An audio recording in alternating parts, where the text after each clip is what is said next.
오늘은 수요 성경 강해 우리 모세에 관해서 지금 쭉 공부하고 있는 가운데 9번째 시간입니다. 오늘은 출애굽기 16장 중심으로 하늘에서 내린 양식이라는 제목으로 여러분과 같이 말씀을 나누겠습니다. 오늘 이제 수요일만 일단 저희들이 좀 약간 상황이 급하게 돼서 온라인으로 전부 돌려서 예배를 드리고, 이번 주일은 성탄주일입니다. 성탄주일인데 저희들 우리 평소에 하던 대로 그렇게 우리 20명 안쪽으로 해서 1부, 2부 이렇게 예배를 드립니다. 그러니까 여러분 착오 없으시고 그저 가능하시면 물론 집에서 예배 드릴 때 있지만은 그렇게 1, 2부로 나눠서 저희들이 우리 방역수칙에 잘 맞춰서 예배드리도록 그렇게 하겠습니다. 자, 우리 오늘 말씀을 같이 묵상해 보겠습니다. 이 만나는 이 이스라엘 백성들에게 없어서는 안 될 그런 하나님의 은혜요, 또 기적의 역사요, 또 그들이 먹고 살아야 되니까 광야에서 생존을 유지하게 하는 가장 중요한 요소였습니다. 그런데 하나님께서 이 만나를 하늘에서 떨어지는 양식으로 그들에게 공급을 하셨죠. 그래서 이 만나는 우리 오늘 신앙의 삶에 정말 굉장히 중요한 교훈을 우리에게 줍니다. 이 만나를 통해서 하나님께서 우리에게 주시는 메시지가 참 많습니다. 제가 이거를 한 30분 안에 간추리려고 참 많은 애를 썼습니다. 오늘 같이 말씀 묵상해 보겠습니다. 우선 출애굽기 16장 1절에서 4절까지 같이 읽겠습니다. 이스라엘 자손의 온 회중이 엘림에서 떠나 엘림과 시내산 사이에 있는 신광야에 이르니 애굽에서 나온 후 둘째 달 15일이라. 이스라엘 자손 온 회중이 그 광야에서 모세와 아론을 원망하여 이스라엘 자손이 그들에게 이르되, 우리가 애굽 땅에서 고기 까마귀 곁에 앉아 있던 때와 떡을 배불리 먹던 때 여호와의 손에 죽었더라면 좋았을 것을 너희가 이 광야로 우리를 인도해내어 이 온 회중이 줄여줄게 하는도다. 그때 여호와께서 모세에게 이르시되, 보라, 내가 너희를 위하여 하늘에서 양식을 비같이 내리니 백성이 나가서 일용할 것을 날마다 거둘 것이라. 네, 오늘 아침 그 16장 아침 첫 부분에 이 내용이 나옵니다만은, 엘림에서부터 충분히 휴식을 취하고 다시 목사님이 안 됩니다. 다시 목적지를 향해 출발한 이스라엘 백성들은 몇 날이 지나지 않아서 다시 금방 불평을 하기 시작합니다. 이스라엘 백성들 한번 생각해보면 참 한심하기 짝이 없습니다. 어떻게 보면 오늘 우리들과 너무나 비슷한데, 그래도 우리가 그랬다면 이스라엘 백성들처럼 그렇게까지 불신앙과 그렇게까지 하나님을 거역하지는 않았을 텐데, 참 이 하나님께서 샘플로 주신 이 백성이 대단합니다. 이 백성들은 지금 아주 기적적인 하나님께서 9가지 재앙을 이스라엘 애굽 땅에 내리심으로 해가 어두워지고 나일강이 피로 되고 개구리가 올라오고 메뚜기 떼가 공격을 하고 파리떼와 이와 모든 온갖 악종과 모든 그런 하나님의 내리신 재앙 가운데 이들이 애굽을 빠져나오죠. 마지막 장자가 죽는 엄청난 10번째 재앙을 그들이 맞으면서 이들이 빠져나옵니다. 그 하나님을 경험하고, 그리고 그 다음에 홍해라고 하는 큰 바다가 앞에 가로막혀 있는데 그 바다가 갈라지면서 그들이 그 바다를 건너고, 그 뒤에 따라오던 애굽 모든 그 막강한 애굽 군사들이 거기에서 수장되는 어마어마한 그런 승리, 그러한 기적을 경험하고, 그리고 또 사흘 있다가 물이 떨어지니까 하나님이 불평하니까 물을 만났는데 그게 마라의 쓴물이에요.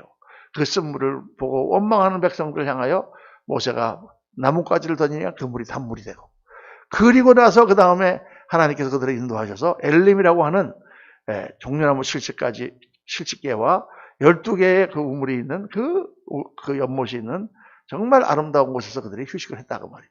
정말 이렇게 하나님을 경험을 했는데, 오늘 말씀 보니까 다시 신광야에 나와서 양식이 떨어지니까 이들이 하나님을 다시 원망하고 모세를 원망하기 시작합니다. 그렇게까지 정말 하나님을 믿을 수가 없는가?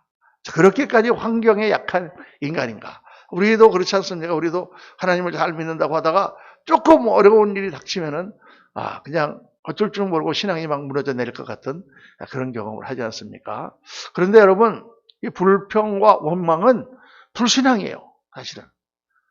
성령이 소진된 것입니다. 성령이 소멸됐다. 이렇게 하면 좀 너무 심해서 제가 소진이라는 표현을 썼습니다만은 성령 충만이 안 되는 거예요. 예수 믿는 사람이 성령이 충만하면 정말 다니엘의 세 친구들처럼 영광로 앞에서도 정말 하나님을 내가 절대 그리 아실지라도 우상에 절할 수 없다. 이런 강력한 담대함과 그런 게 나오는데 성령이 소멸되고 나면 조그만 바람이 불어도 그냥 와들와들 흔들리는 그런 신앙이 된다. 그러니까 무슨 문제가 났을 때 그것 때문에 막 근심하거나 낙담하거나 불평하거나 원망하거나 이거는 다 불신앙이에요. 여러분 죄예요, 죄. 다시 말하면 우리가 다 그러니까 니나 다 그러니까 뭐 죄라고까지 얘기하면 너무 목사님 심한 말이 아닙니까? 이렇게 생각하실지 몰라도 사실은 그렇습니다. 우리가 신앙적으로 볼 때 정말 하나님 앞에 정말 믿음의 용사라면 어떤 상황이 닥쳐와도 물론 마음에 근심이 되죠. 그러나 그때 다 하나님께 기도하고 기도 가운데 다시 힘을 찾고 그렇게 해서 이 영적인 싸움을 싸워 이겨나가고 그렇게 해야 됩니다. 근데 거기서 불평하고 원망하고 왜 하나님이 이렇게 하셨느냐? 이거는 성령이다 소진되는 그런 증거다. 이스라엘 백성들은 참 어린아이와 같은 그런 신앙자죠. 그래서 이 정말 조금만 어려움이 닥치면은 차라리 애굽에서 우리를 죽이지, 차라리 애굽에서 그냥 살다가 노예로 살다가 죽는 게 낫겠다 하면서 하나님께 불평을 하는 그런 백성들입니다.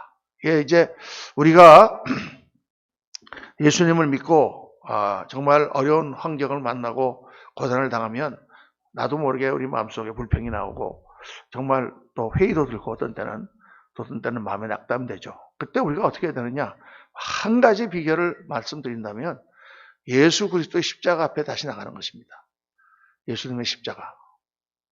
십자가 그늘에 나 쉴 곳 찾았네 하는 찬송도 있지만은 예수님의 십자가 앞에 나가서 그 십자가의 은혜를 다시 기억하고 십자가의 능력을 다시 체험하고 십자가 앞에서 회개하고 그리스도의 십자가의 고난을 다시 생각하면서 십자가를 붙들고 나갈 때 우리가 그 모든 문제들을 다 이기게 되는 줄로 믿습니다. 이게 우리 교회가 그동안에 너무 십자가에 대한 말씀을 많이 안 하고 이 축복에 대한 말씀만 많이 했어요. 예수 믿으면 무조건 형통하고 잘되고 그 영혼이 잘된 것 같이 범사가 잘되고 강건한 이 이야기만 계속했어요. 그런데 실제로 그렇지 않거든요. 성경에 나오는 선지자라든가 사도들이라든가 전도자들이라든가 예수 믿는 사람들 중에 그렇게 잘 사는 사람들이 많지 않습니다. 대부분 복음을 위해서 고난을 당하고 대부분 어려운 가운데서도 주를 의지하면서 이기고 승리하는 역사들이지 뭐 잘 먹고 잘 사는 그런 사람들이 이렇게 많지 않습니다. 그런데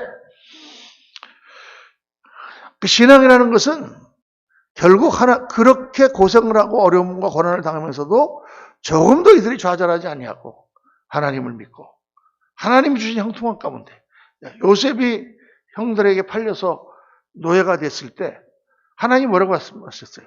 여호와께서 그와 함께 하시니 그의 모든 일이 형통하였더라 그렇게 말씀하시지 않습니까? 형통한 거예요 그게. 요셉이 잘 먹고 잘 살아서 형통한 게 아니라 종이 됐고 감옥에 들어갔지만 하나님이 함께 하심으로 형통한 거예요. 그 믿음, 그 핍박을 이기는 믿음, 어려움과 환경을 극복하는 믿음, 정말 어떤 상황에도 불구하고 하나님께서 주신 사명을 감당하는 믿음, 이 믿음으로 우리가 올라가야 되는데 맨날 잘 먹고 잘 사는 것만 우리 강조하다 보니까 믿음이 많이 쇠약해진 것입니다. 그러나 그때마다 정말 제가 이렇게 30여 년을 목회하면서 깨달은 것은 그때마다 하나님 앞에 나아가서 십자가를 붙드는 거예요. 십자가를. 예수 그리스도의 고난을 묵상하고 내가 그 고난에 동참하는 것이 얼마나 영광인가를 묵상하고 그리고 그 십자가의 능력, 부활하신 예수, 승천하신 예수를 묵상하고 또 하나님의 그 십자가의 은혜를 묵상하고 나 같은 죄인 살리신 그 은혜가 얼마나 고마운가. 그래서 십자가 앞에 나가는 그 신앙, 그거를 우리가 다시 배워야 됩니다. 사실 우리 한국교회의 믿음의 우리 선배들은 정말 그 어려운 핍박과 고난의 시기를 그 십자가의 신앙을 붙들고 지금까지 이겨놨어요. 성경, 찬송 같은 것도 보세요. 무거운 짐을 나 홀로 지고 막 견디다 못해 쓰러질 때 십자가를 붙들고 십자가를 지고 가라. 즐겁게 지고 가라. 계속 그런 찬송들이 많지 않습니까? 내 그 십자가를 붙들고 그리스도의 고난을 묵상하며 거기서 주님께서 주시는 능력을 채우고 나갈 때 진짜 신앙이 되는 거예요, 여러분. 진짜 신앙. 그렇지 않으면 뭡니까? 이 이스라엘 백성처럼 어린아이 같은 백성. 조금만 어려움이 닥치면 불평하고 원망하고 낙심하고 좌절하는 그런 신앙의 머물러 우리가 많은 거죠. 하나님께서는 이런 어린아이 같은 백성들을 키우고 그들에게 은혜를 베풀어 주심으로 그 백성들을 하나님께서 하나님의 백성으로 만들어 가시죠. 그래서 은혜를 베풀어 주십니다. 은혜를 베풀어 주시지만은 우리가 오늘 이 만나를 통하여 깨달아야 되는 아주 굉장히 중요한 교훈들이 있습니다. 이 만나는 하나님께서 이스라엘 백성을 먹이셨다. 여러 가지 방법이 있을 것입니다. 하나님께서 홍해도 가르셨는데 무슨 일을 못 하시겠어요? 가는데 갑자기 무슨 평야를 만나서 곡식을 하게 하신다든가 사막을 물을 낸다든가 얼마든지 방법이 있을 텐데 하나님께서는 어떤 방법으로 이스라엘 백성들을 먹이셨느냐? 하늘에서 만나를 내려주셨어요. 마치 아침에 일어나가 보면은 눈이 온 것처럼 서리가 내린 것처럼 하얗게 들판에 그 만나 가루가 있는 그런 방법으로 이스라엘 백성들이 그 말을 듣고 모세의 말을 듣고 들여나가 보니까 이 가시같이 둥글고 동글동글한 그런 작은 것들이 마치 쌀랑눈 같은 것들이 거기에 쫙 광야에 펼치져 있단 말이에요. 그래서 이 사람들이 깜짝 놀라서 이것이 뭐냐? 이것이 무엇이냐? 라고 말할 때 이것이 무엇이냐라는 말이 히브리 말로 만호입니다. 만호. 중국말 같죠? 만호? 하고 내가 놀랬다고 말이에요. 그게 만나가 된 거예요. 그게요. 이게 뭐냐? 이게 바로 만나다고 말이에요. 그래서 하나님께서는 이 만나를 통해서 이스라엘 백성들을 먹이셨습니다. 자, 이 만나에 대해서 우리가 두 가지로 나눠서 우리가 묵상을 하겠습니다. 많은 내용을 묵상하겠는데 오늘 짧은 시간 간단하게 두 개로 나눠. 첫째는 만나를 주신 방법. 둘째는 만나로 양식을 주신 이유. 이 두 가지를 여러분과 함께 묵상하겠습니다. 출애굽기 16에서 3절부터 27절까지 좀 깁니다만은 쭉 여러분 말씀을 보시고 제가 읽겠습니다. 저녁에는 메추라기가 와서 진에 덮이고 아침에는 이슬이 진 주위에 있더니 잠깐만요. 13절부터죠. 그 이슬이 마른 후에 광야 지면에 작고 둥글며 서리같이 가는 것이 있는지라 이스라엘 자손이 보고 그것이 무엇인지 알지 못하여 서로 이르되 이것이 무엇이냐 하니 모세가 그들에게 이르되 이는 여호와께서 너희에게 주어 먹게 하신 양식이라. 여호와께서 같이 명령하시기를 너희 각 사람은 먹을 만큼만 이것을 거둘지니 곧 너희 사람 수요대로 한 사람이 한 오멜씩 거두되 각 사람이 그의 장막에 있는 자들을 위하여 거둘지니라 하셨느니라. 이스라엘 자손이 그같이 하였더니 그 거둔 것이 많기도 하고 적기도 하나 오멜로 되어본즉 많이 거둔 자도 나옴이 없고 적게 거둔 자도 부족함이 없이 각 사람은 먹을 만큼만 거두었더라. 모세가 그들에게 이르기를 아무든지 아침까지 그것을 남겨두지 말라 하였으나 그들이 모세에게 순종하지 아니하고 더러는 아침까지 두었더니 벌레가 생기고 냄새가 난지라 모세가 그들에게 노하니라. 무리가 아침마다 각 사람은 먹을 만큼만 거두었고 햇빛이 뜨겁게 쬐면 그것이 쓰러졌더라. 여섯째 날에는 각 사람이 갑절의 식물 곧 하나에 2오멜씩 거둔지라. 회중의 모든 지도자가 와서 모세에게 알림해 모세가 그들에게 이르되 여호와께서 이같이 말씀하셨느니라. 내일은 휴일이니 여호와께 거룩한 안식일이라. 너희가 구울 것은 굽고 삶을 것은 삶고 그 나머지는 다 너희를 위하여 아침까지 간수하라. 그들이 모세의 명령대로 아침까지 간수하였으나 냄새도 나지 아니하고 벌레도 생기지 아니한지라. 모세가 이르되 오늘은 그것을 먹으라. 오늘은 여호와의 안식일인즉 오늘은 너희가 들에서 그것을 얻지 못하리라. 엿새 동안은 너희가 그것을 거두되 일곱째 날은 안식일인즉 그날에는 없으리라 하였더니 일곱째 날의 백성 중 어떤 사람들이 거두러 나갔다가 얻지 못하니라. 자, 이 만나를 우리가 이제 두 부분으로 나눠서 만나를 주신 방법, 그리고 하늘에서 양식을 내려주신 이유, 이 두 가지를 여러분과 함께 묵상을 하겠습니다. 첫째, 이 만나는 백성들이 들에 나가서 걷어 먹어야만 했다. 이제 만나에 대해서 묵상을 하면 많은 내용이 있습니다만은 그 중에 이제 아주 중요한 것만 추려갖고 제가 말씀드려요. 이 만나를 하나님께서 주시는데, 하나님께서 만나를 주시지 않고 만두를 주셨으면 어땠을까요? 차라리 만두를 주시면 그냥 그것만 딸랑딸랑 집어먹으면 되잖아요. 아니면 그냥 자고 일어났는데 저절로 배가 부르게 하시던가. 근데 여러 가지 방법을 하나님께 하실 수가 있는데, 하나님께서 들에 만나를 내리고 백성들이 스스로 나가서 그 만나를 걷어먹게 하셨습니다. 백성들이 땀 흘려 수고하여 거둔 그런 양식은 아니죠. 가시와 은근키가 나는 세상에서 정말 땀 흘려 고생하며 얻은 양식은 아니지만, 그래도 나가서 거두어 먹는 것은 자기들이 했어야 됐다고 말이죠. 하나님이 부어주시는 은혜는 하나님이 그냥 공짜로 부어주시지만, 한 가지 우리가 해야 되는 게 있는데, 그거는 본인이 받아먹어야 된다는 거예요. 우리 엘리사가 기름, 어떤 여인의 집에 들어가서 그 과부의 집에 기름이 끊어지지 않게 하는, 그럴 때 그릇을 다 내오라 그러잖아요. 기름을 채우는데 그 그릇마다 다 채웁니다. 그릇이 많으면 많이 채울 수가 있지만 그릇이 적으면 적게 채우는 거예요. 그런데 그런 말을 많이 하지 않습니까? 비가 하늘에서 내리는데 가서 물을 받아서 먹어야 되는데, 그 얼마나 큰 동이를 가지고 나가냐에 따라서 물 받는 게 달라지는 것입니다. 조그만 그릇밖에 없는 사람은 가서 그거밖에 못 받는 거죠. 큰 그릇이 있는 사람은 크게 많은 물을 받는 것입니다. 그처럼 하나님께서 하늘에서 양식을 부어주시는데 다 먹을 수 있게 공평하게 하나님께서 부어주셨는데, 그것을 먹는 것은 각자 나가서 그것을 다 걷어다가 그것을 삶아도 먹고 구워도 먹고 요리해서 먹었어야 된다는 거죠. 그래서 이 말씀 가운데 우리가 깨닫는 첫 번째 중요한 교훈은 뭐냐면, 은혜를 받는 것은 하나님께서 부어주시는 것이지만, 다 우리에게 공짜로 부어주시는 것이지만, 그러나 반드시 받는 사람이 마음을 열고 은혜를 받아 먹어야 된다. 은혜를 받는 자리에 가야 됩니다. 오늘도 이 말씀을 들으러 여러분이 하다못해 핸드폰을 켜거나 모니터를 켜야 이 말씀을 들을 수가 있지, 그냥 안 켜면 아무것도 못 받는 거예요. 배급을 나눠주면 저도 그 배급을 타러 그 배급 온 트럭에 가야 그것을 받을 수가 있지, 안 가는 사람 못 받는 거죠.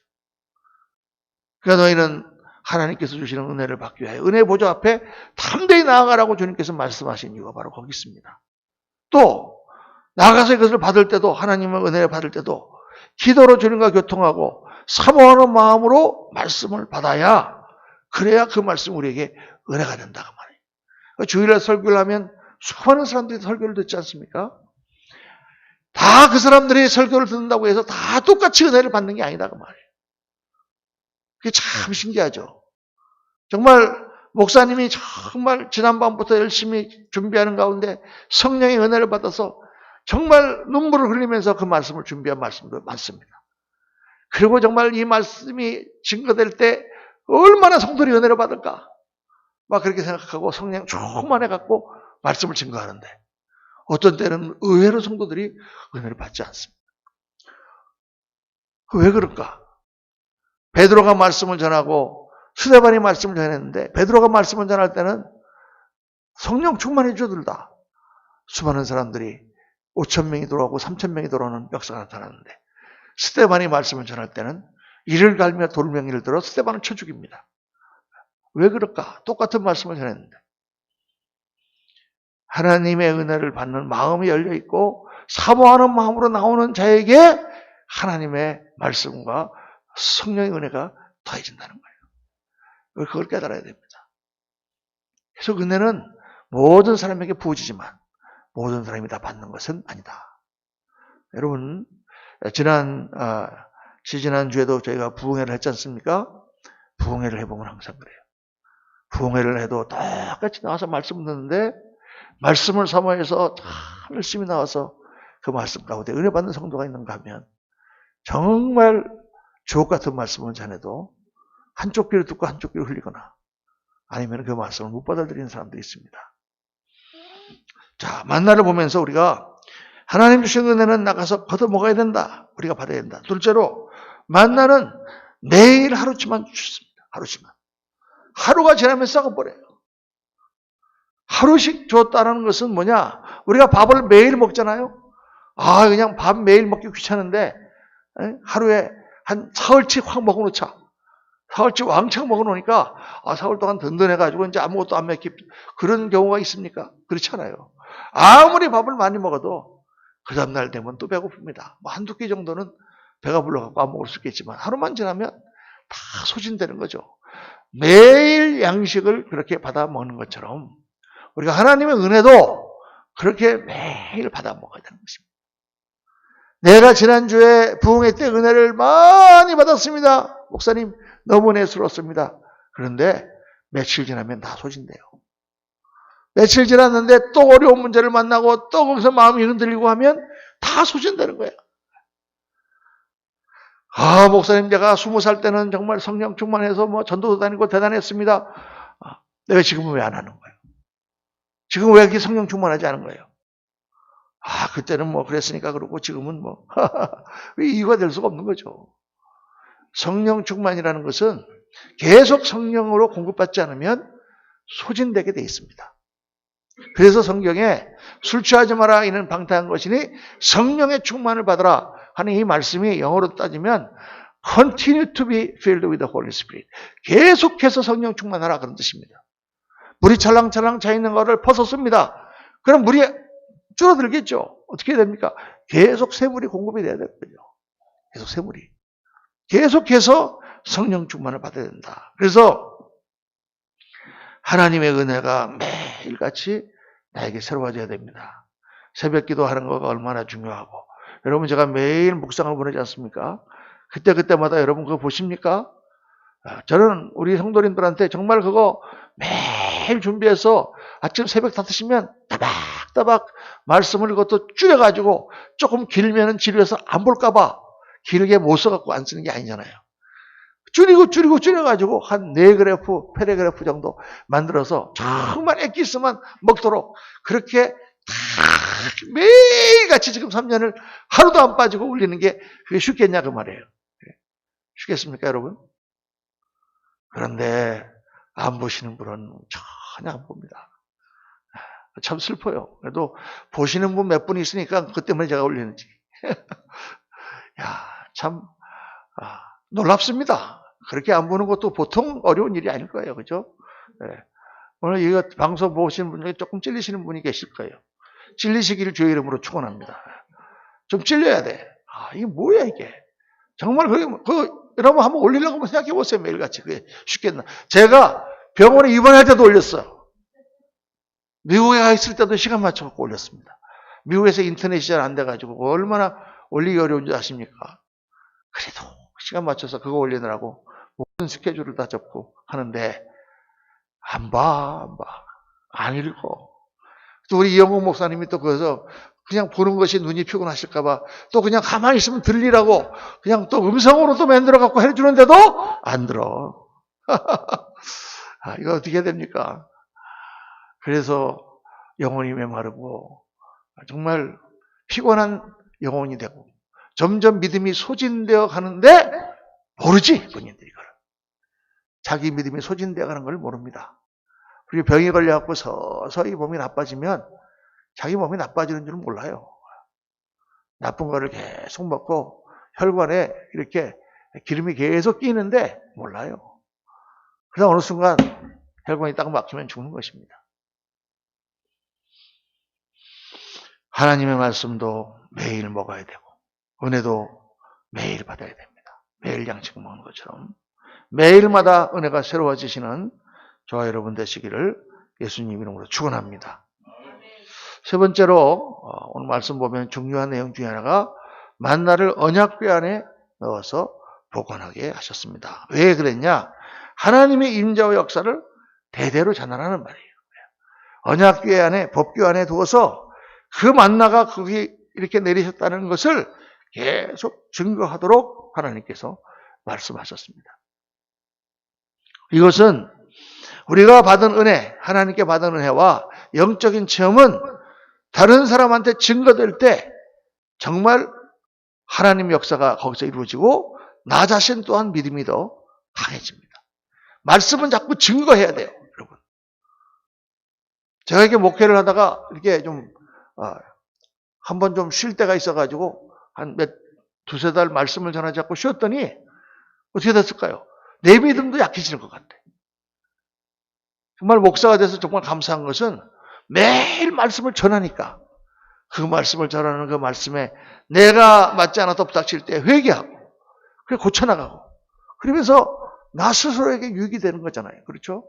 그러니까 말씀은 들어서 듣고 그냥 내가 그거 갖고 그냥 이렇게 있는 게 아니라 그걸 다른 사람들한테 전파해야 돼요.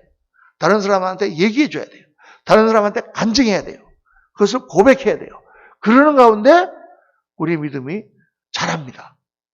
뿐만 아니라 그게 사람들에게 복음이 전파가 되는 역사를 일으키는 거잖아요. 그러니까 이게 전하는 것이 중요해요. 그런데 특별히 이 만나를 법궤 안에 가두어서 대대로 너희들이 전파를 하는 것은 자손들에게 계속 전하라는 것입니다. 우리 자녀들에게 가르쳐야 돼요. 여러분, 내가 예수를 믿고 천국에 가고 지옥에 가지 않는다. 그렇게 우리가 믿는다면 우리 자녀들은 지옥 가게 내버려 두겠어요? 근데 왜 이렇게 믿음이 좋으신 성도님들이 자기 자식들이 예수님을 잘 믿지 않는데 그걸 그냥 그대로 헤헤호호 하면서 방치하고 있냐가 말이에요. 이게 사실 말이 안 되는 거죠. 말이 안 되는 겁니다. 내가 정말 나의 모든 것을 다 희생하고 정말 이 예수 믿는 것이 최고의 도로 인생을 내가 예수님을 붙들고 그렇게 살았다면 왜 자녀들에게 그 좋은 거를 물려주지 않냐가 말이에요. 왜 나만 그 좋은 복을 다 받고 자녀들은 지옥의 자식이 돼서 마귀의 자식이 돼서 그 험한 세상에 하나님도 모르고 살게 내버려 두냐고 말이에요. 이거 말이 안 되는 것입니다. 정말 이게 생명의 복음이고 정말 이게 축복의 복음이고 정말 우리 인생의 가장 귀한 진리라면 정말 우리 인생이 추구하는 것이라면 우리 자녀들이 그렇게 믿음이 없이 방치하는 것을 그냥 내버려 둔다. 나쁜 부모죠. 나쁜 부모. 어떤 부모가 재산이 많은데 그 재산을 자식들한테 절대 안 물려주고 자기만 갖고 다 쓰다가 마지막 죽기 전에 다 써버리고 죽었다. 그럼 자식들이 뭐라 그러겠습니까? 아이고, 저 욕심쟁이 노인네가 자기 자식한테도 재산을 안 물려줬다. 그럴 거 아니에요.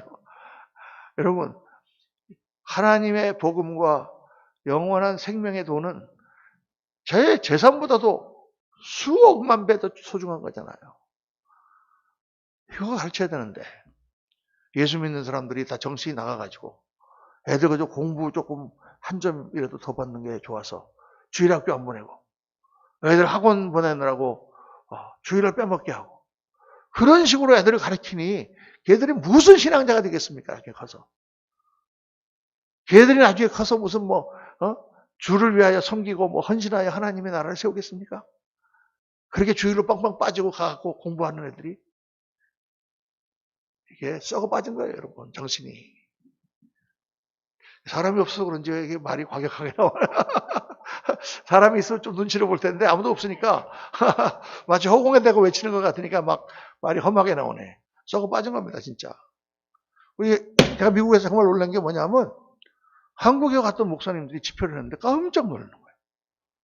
5,000명 모이는 교회 가서 집회를 했는데 글쎄 중고등부 애들이 50명도 안 모인대. 5,000명 지금 성도가 거기 있으면은 애들이 몇 명입니까? 다 노인네들만 있겠습니까? 젊은 가정들이 수두룩한데. 근데 50명도 못 모인다 그러니까 옆에서 뭐라 그러는 줄 아세요? 아유, 그거라도 모이면 다행이요. 아예 없는 교회도 있어. 아예 주일학교 중고등부가 없어. 야, 여러분, 한국교회가 사양길로 접어들고 있다는 증거입니다. 무너지고 있다는 증거예요. 차세대 애들을 안 키우고 정말 애들이 자라면서 걔들이 어른 예배도 같이 들어와서 예배도 참석하고 성가대도 하는 걸 배우고 청년들이 거기서 자라고 그러면서 이 교회가 100년 동안 120년 동안 이렇게 한국교회를 키워왔는데 이제 그 맥이 끊어지는 거잖아요. 큰일입니다. 우리 교회의 모토를 선교와 교육이라고 잡은 이유가 바로 거기 있습니다. 앞으로 계속 우리 그레이스 교회는 우리 아이들 어린아이 때부터 잘 믿음 안에 키워서 중고등부 활동도 많이 하고 젊은이들이 정말 예수님을 잘 믿고 제일 중요한 게 말씀이에요. 그냥 무조건 애들 그냥 교회 생활하는 게 아니라 말씀 가운데 애들이 특별히 중고등부 학생들이 변화되어야 됩니다. 걔들이 생각이 바로 잡혀야 됩니다. 애들이 딱 신앙으로 바로 잡히면 대학 같은 데 가서 그거 뭐 MT하고 뭐 온갖 난잡하고 더러운 짓을 많이 해도 딱 그 가운데 자기 중심을 잡고 자기 신앙의 삶을 살 수가 있어요. 근데 그렇지 않고 적당히 애들을 키워놓으면은 가서 다 타락하고 그냥 다 망가집니다.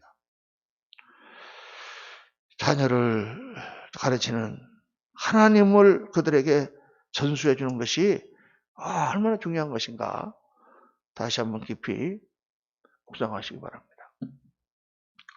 둘째, 하늘에서 양식을 내려주신 이유. 왜 하나님이 이스라엘 백성들에게 양식을 주시는데 하늘에서 내리는 만나라는 방식으로 내려주셨는가? 이게 이제 중요한 건데 세 가지 중요한 이유가 있습니다. 첫째로 떡을 주시는 이는 하나님이시다. 집에 계신 분들 다 TV를 보면서 한번 따라하세요. 떡을 우리에게 주시는 이는 하나님이시다. 우리가 먹고 사는 걸 누가 먹게 살고 해주느냐? 하나님이 먹고 살게 해준다고 말이에요.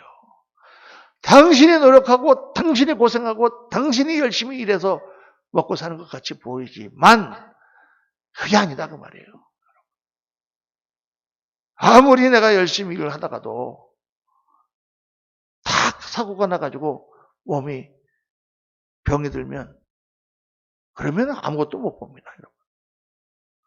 아무리 뭐 사업을 해서 내가 노력을 많이 하고 많이 그러더라도 한 사업만 팍 깨지면 와르르 딱 무너져 버리는 것입니다. 사람들은 떡을 얻는 것이 자기의 노력과 기술로 얻어진다고 생각하지만은 하나님은 그렇지 않다고 말씀하세요. 하나님이 떡을 내려주시지 않으면 우리는 먹고 살 수도 없습니다. 우리나라를 이렇게 부유하게 해주신 것이 하나님이죠. 우리 한국 사람이 머리가 좋고 한국 사람이 근면하고 한국 사람이 빨리빨리 해서 됐다고 생각하십니까? 그렇지 않습니다, 여러분. 제가 이렇게 외국에 나가 보니까 우리나라 사람 말고도 중국 사람도 근면하고요. 걔들도 빠리빠리하고 뭉치기도 잘 뭉치고요.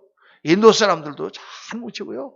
이탈리아 사람들도 얼마나 영리하고 똑똑하고 열심히 하고 뭐 세계 모든 나라 사람들이 안 그런 사람 없어요.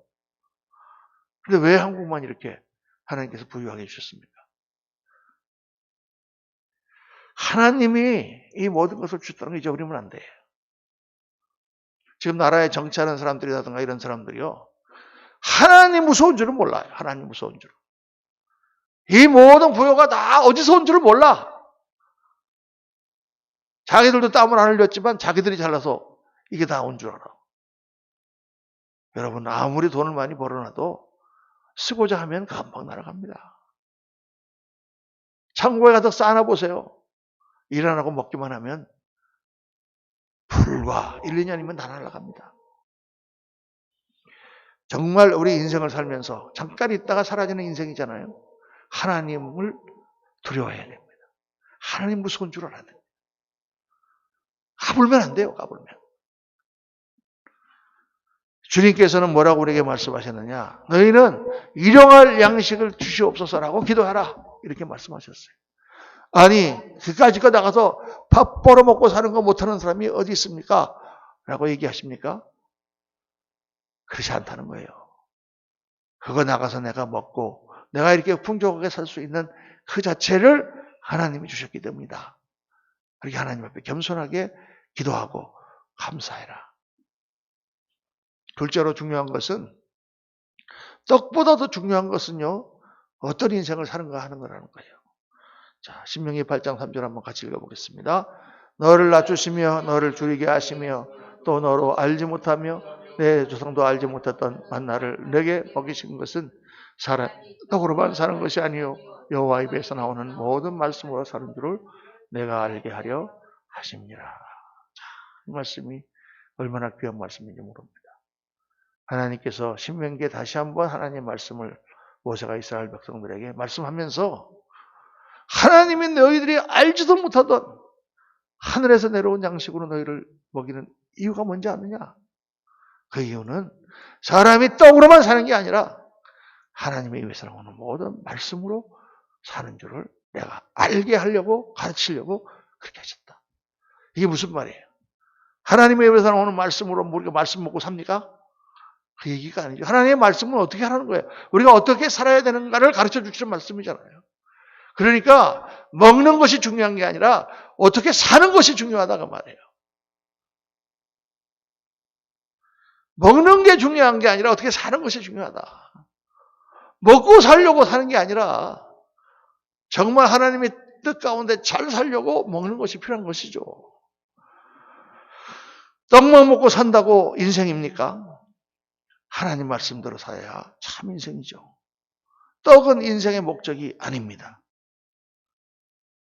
물론 먹고 사는 일이 쉽지 않죠. 힘들죠. 그러나 먹고 살기 위해서 사는 인생이 되어서는 안 됩니다. 우리나라는 옛날에 참 가난해가지고요. 참을 먹고 사는 게 힘들었어요. 그래서 모든 사람이 먹고 사는 일에 전력을 다했어요. 정말 먹고 사는 걸 위해서 투쟁하고 싸우고 그랬습니다. 전쟁터니까. 그러나 여러분, 하나님께서 이렇게 잘 먹고 잘 살게 해주셨잖아요. 지금도 또 그렇게 살아야 됩니까? 아무리 어렵고 힘들어도 먹고 사는 인생이 돼서는 안 된다. 너희는 먼저 그의 나라와 그의 의를 구하라. 그러면 이 모든 것을 너에게 더하시리라. 주님 말씀하셨죠. 하나님 나라와 그 의를 구하며 사는 것, 그 인생을 살기 위해서 우리 먹고 사는 것도 필요한 것입니다. 그걸 하나님이 이 만나를 통하여 가르쳐 주셨다. 세 번째, 떡의 첫 목적은 영원한 안식이다. 이거 하나님께서 가르치기 원하셨어요. 그래서 이 만나를 주실 때 아주 중요한 내용을 말씀하셨죠. 뭐예요? 매일 나가서 만나를 걷되 그거에 집착하지 않게 하기 위해서 사람들이 만나를 그냥 내려주셨습니다. 그러면 어떻게 했을까요? 보나마나 사람들이 가서 그 만나를 많이 걷어다가 창고에 쌓아놓고 매일 그 만나를 또 갖고도 더 가지려고 떠나가고 싸우고 이랬을 거예요. 그래서 하나님께서 아예 이 땅에 그 재물이라든가 그런 거 욕심두지 않도록 하루 지나면 다 썩어버리게 하셨어요. 그 만나를 많이 갖고 올 필요가 없어. 하루씩 먹을 거면 갖고 오면 돼. 그런데 안식일에는 나가지 마라. 안식일에는 나가지 마라. 토요일 날 대신 이틀째를 줄 테니까 그걸로 안식일에는 하나님을 바라보며 영원한 안식, 하나님과 함께 누리는 안식을 즐기고 일하지 마라. 말씀했습니다. 사람들이 정말 이틀째를 거둬왔는데 그 다음날 매일 썩는 그 만나가 안식일에는 썩지 않습니다. 그런데 어떤 사람은 또 안식일에도 또 나가서 조금이라도 더 얻어보려고 나갔는데 어떻게 했어요? 없어요, 나가니까. 여러분, 참 얼마나 이게 귀한 하나님이 만나를 안식일에는 거두지 말라. 하나님이 채워주신다. 왜? 왜 그렇게 말씀하실까요? 인생의 목적이 하나님과 안식을 누리는 것이기 때문입니다. 여러분, 예수를 왜 믿으십니까, 도대체? 예수를 믿는 목적이 뭐예요? 이 땅에서 잘 먹고 잘 살기 위해 예수를 믿으십니까? 그런 분도 계시겠죠. 근데 성경에서 그건 아니라 그러시잖아요. 우리가 하나님을 믿는 이유는 영원한 나라에서 하나님과 안식을 얻기 위해서 예수를 믿는 거잖아요. 뭐 사람이 없으니까 아멘입니까? 소리도 못하겠네. 그럼 예수를 믿는 이유가 뭐냐 그 말이에요. 영원한 안식에서 하나님과 함께 천국에서 영원한 삶을 살기 위하여 우리가 예수를 믿잖아요. 그런데 열심히 살았는데 안식이 없어. 얼마나 황당하겠습니까? 그날을 위해서 우리가 살았는데, 이 어떤 노총각이에요. 어떤 처녀를 만났어. 너무 예쁜 처녀를. 노총각이 그냥 돈도 없고 그냥 혼자 사는데 이런 처녀를 만났으니 결혼을 해야 되잖아요. 그래서 목사님 앉으세요. 결혼 비용이 들잖아요. 열심히 돈을 벌었어요. 돈을 벌다 보니까 돈 버는 게 너무 재미나서 결혼식 날도 나가서 돈을 벌었어. 그런 바보가 어디 있습니까? 그런 천치가. 결혼식 날을 지금 가기 위해서 이 사람이 돈을 버는데 결혼식 날 나가서 일하고 있어? 여러분, 안식일이라는 것은 영원히 하나님과 누리는 안식의 모형이에요. 주님 앞에 나와서 예배하고 하나님 안에서 안식을 누리는 거예요. 그걸 위해서 우리가 사는 거예요. 6일 동안. 그걸 위해서 우리가 열심히 일하고 또 이 땅에서 살고 실제 하나님을 만나는 거예요. 그런데 그 만나는 좋은 결혼식 날 일하고 있으면 되겠습니까? 그래서 하나님의 안식일을 일주일마다 지키라고 하는 것입니다. 주님과 만나는 안식일이 우리의 삶의 목적이기 때문에